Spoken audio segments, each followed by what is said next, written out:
begin with, I understand that you guys are making some pretty big changes when it comes to the weather in Forza Horizon 5, correct? Yeah, so as mentioned before, like weather is regional in Forza Horizon 5. So if you're in the living desert, you could get just a sprinkling of rain, and then if you go down to the jungle, it could be a torrential downpour.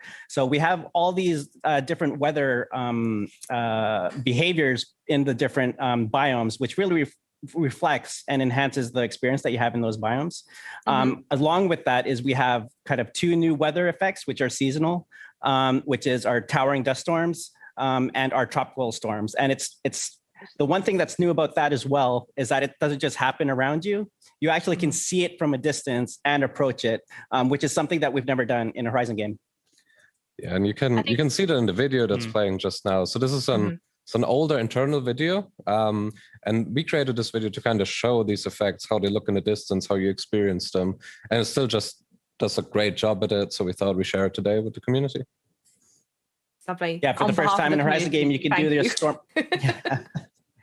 Yeah, storm chasing was a big thing on our in our plans when we were starting the project.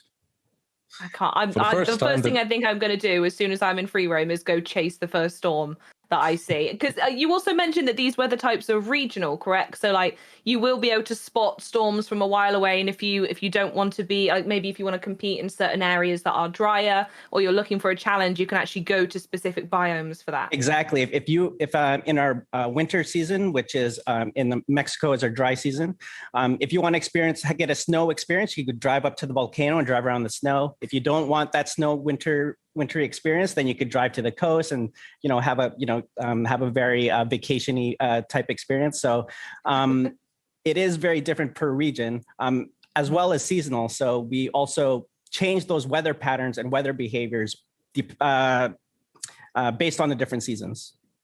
Sure. I mean, that was going to be my next question, actually, was how much do Mexican seasons differ from English seasons? Because in England, fun fact, if you're watching the stream and not in England, it does rain every single season regardless. So is Mexico any different, I wonder?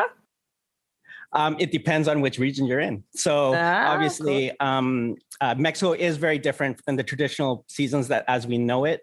But they all have their kind of nuances, and there's some relatability to them. And again, going back to being as authentic as possible, there is some characteristics and behaviors within the different biomes that feed themselves naturally to our four seasons.